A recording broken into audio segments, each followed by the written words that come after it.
Welcome back, beautiful people. This is the Ingham to Cardwell coast, a portion of the Queensland coast that most people drive by, visiting elsewhere. It's a big mistake. There is so much on offer. Here's the beautiful Hinchinbrook Island. You have numerous waterfalls, beautiful flowing creeks, rainforest, bush, wildlife kicking around everywhere. Like I said, it had been pretty wet, so there were some bugs though too. However, there were numerous fungi around. The frogs were just at epic levels because of all the floodwater everywhere. And as you'll see from this episode, we come across a lot of substantial sized snakes. So stay tuned. I'll quit talking now and I'll let you just see what we got.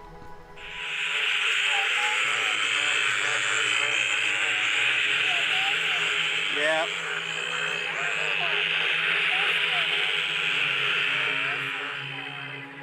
This particular evening we were patrolling the back roads of Ingham when we discovered a section of dirt road that literally had hundreds of these frogs just jumping across the road in front of us. So we pulled up so as not to hurt any, and we discovered that they were all making their way down this little creek towards this swamp. The noise was just phenomenal. I've not heard anything like it since I was a young boy, and it just reminded me of my childhood. We went down and we just discovered all these frogs mating, and all the males were fighting one another over the females. As you can see from this pair here, they're providing us with the next generation, which was nice. This is the graceful tree frog, or Latoria gracilenta, which is a reasonably common species, and there were a few others as well. There was the green tree frog, the ornate burrowing frog, dentatus, which is I think the bleating tree frog, and Latoria perrini, which is the laughing tree frog. But the particularly nice thing was you couldn't hear any toads. They had been completely drowned out. I don't even recall seeing one, so it was a real pleasant change to find a waterhole, just frogs, no toads. Unfortunately, another casualty of the road. This beautiful little juvenile taipan has unfortunately had someone come hit him dead centre. That looks like it was intentional because it's in the middle of the road. You could have easily have driven Seriously, there's no way. You know, you couldn't have avoided this. Look how big is this road and how little is the traffic. It's not like you didn't do any effort to avoid this. Sad. Many of Cardwell's creeks originate up in the hills. With heavy rain comes very fine clay particles, and they refract light, giving a turquoise blue appearance. In this little bit of footage here, you can see that refraction disappearing. Now I'll go ahead and play that and rewind so as you can see it in reverse.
So she's escaped from that crab pot up there that's been abandoned, and she's tried to walk downstream to some cool water. Now, helping this girl out was definitely a little bonus, but our primary reason for going up the beach was there was meant to be a big resident croc up the beach here, though we didn't see him. It's something to be conscious of if you are walking up the beaches, and particularly the creeks and waterways chasing crab. There are crocs.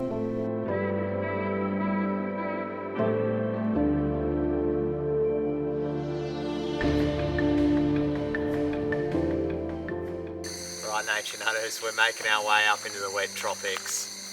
We've spent our time in the desert, we've seen all those beautiful things, but now we're making our way up Cairns. We're currently in Cardwell, and we've been investigating the roads tonight, and we've got this stunning amethystine python, freshly molted.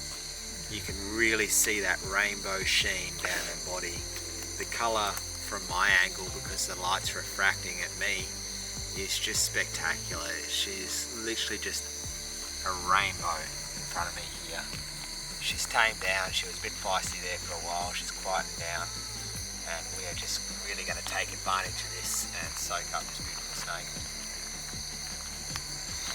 Go around the back to where I was, and you can see that amethystine sheen on her body. Oh yeah.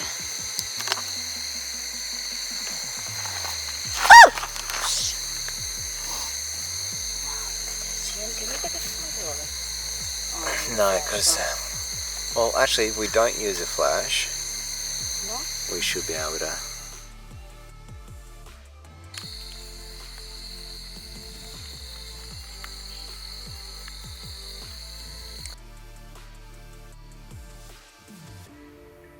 As you can see from the photos, it's a fair bit bigger than me. Might get the tape measure out in a moment and find out exactly how long. But freshly molted. I want to show you try and get, yeah, there it is. That beautiful rainbow sheen down its body. I love that. I never get bored of seeing these things. Oh, look at it there. Hence the name Amethystine python. That beautiful colour.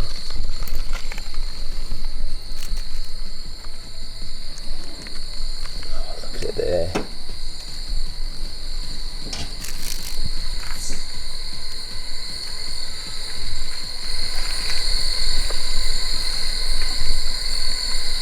So is this the largest snake in Australia? Mm-hmm. How long did they get? 6 metres, just over 6 metres actually. Under 6 meters. No, over. Over. Yep. Oh. So this snake can potentially get 6 metres long, which is the length of a very, very big crocodile. Yeah. They certainly become pretty impressive snakes at 6 metres. I'm going to say that this guy's 3.5. We'll get the tape measure out in a minute, but I'll try and get a more official length. Yeah, this is a stunning snake. I love that sheen. Look at the colour there.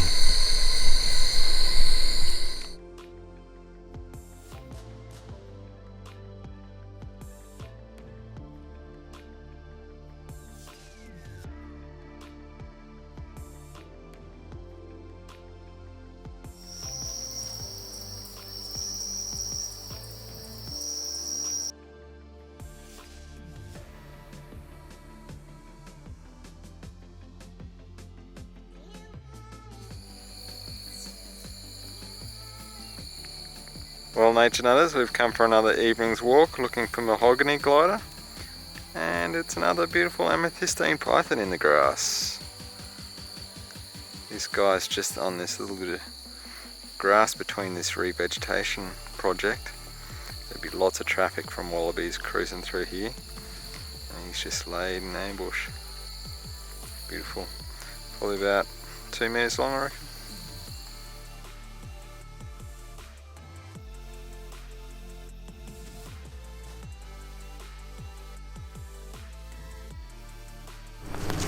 Alright, nature nutters, nice little brown tree snake. This is the boiga, and rather angry at me.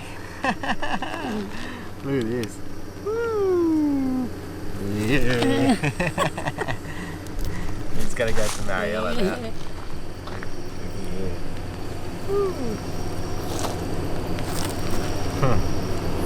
I love when they stand up like this, it's just brilliant.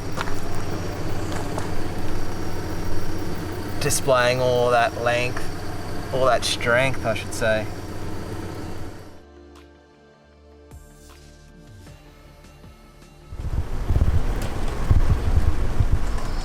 Apart from being particularly attractive, the striped possum's very interesting. They've got an elongated fourth finger which they tap along timber, listening for minute movements of insect larvae underneath. They have highly adapted teeth for boring wood. They then insert the fourth finger with its hooked nail and they gouge the insect larvae out.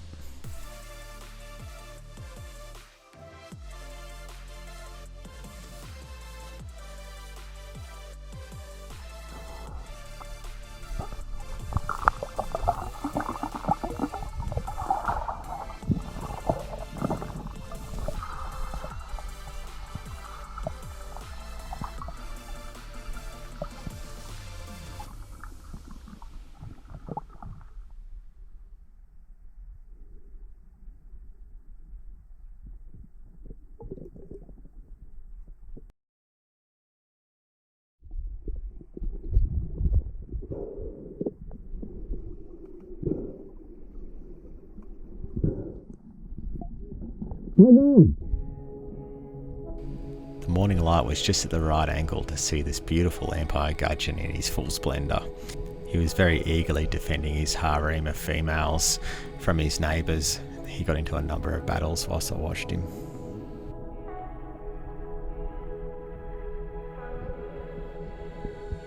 Alright, Nationals, you'll have to excuse the net tonight. The mozzies are savage where we are at the moment. Anyway, we've driven mere 10 metres down the road from where we're camped this evening, and we've already got a beautiful little amethystine python.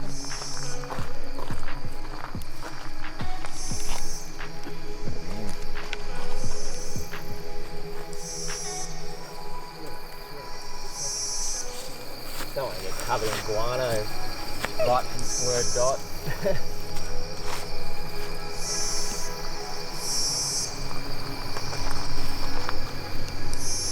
Yeah, the beautiful amethystine python. This is the smallest one we found so far. We've got consecutively smaller and smaller and smaller as we've gone. Unfortunately, the littler ones tend to be a little bit more snappy. But this guy ain't too bad, eh? Look at that. Look at the beautiful. Thankfully, we're here at a nice wet time of the year. They're all freshly molted, but right now you can see all that beautiful amethystine sheen. We've been really fortunate with the amethystine pythons. We seem to be finding one every night we go out at the moment. We'll let him go off into the night. One more snake. Another amethystine tonight, guys. I reckon Dougal says it's 180. What do you think? I think it's 2. It's gotta be 2 meters.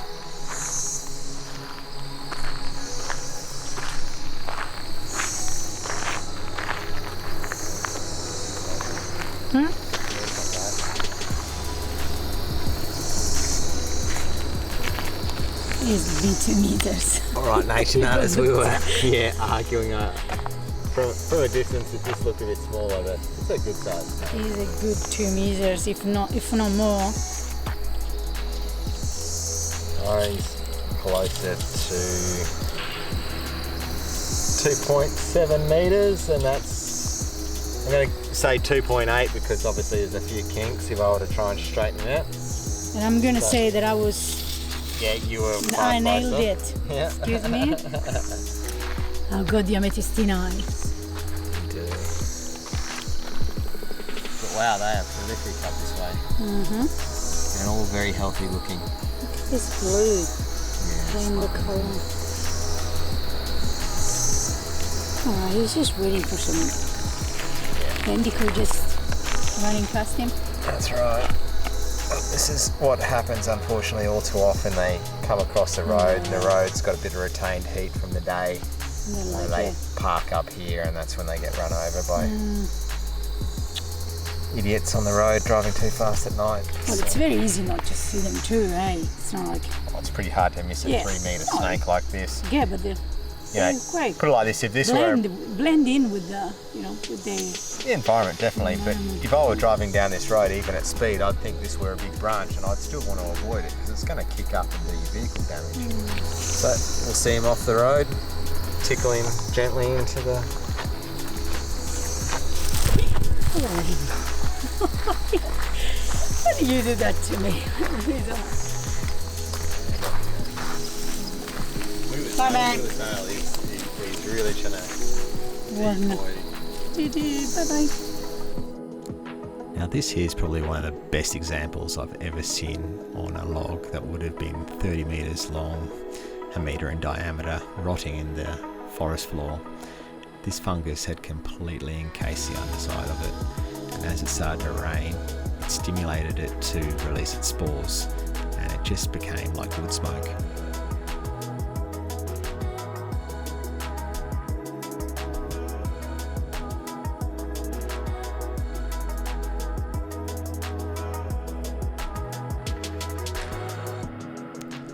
Well, I'm afraid to say, Nature Knows, that brings us to the end of another episode. I'll leave you a little montage of all the beautiful fungi we found through the forest. Now, they may be a bit boring for most people, but they do make pretty good photographic subjects. They sit still, they don't bite, and they're colourful and pretty. Anyway, thanks for watching. Be sure to hit that like and subscribe button. It helps us out a great deal. Thanks again. See you next time.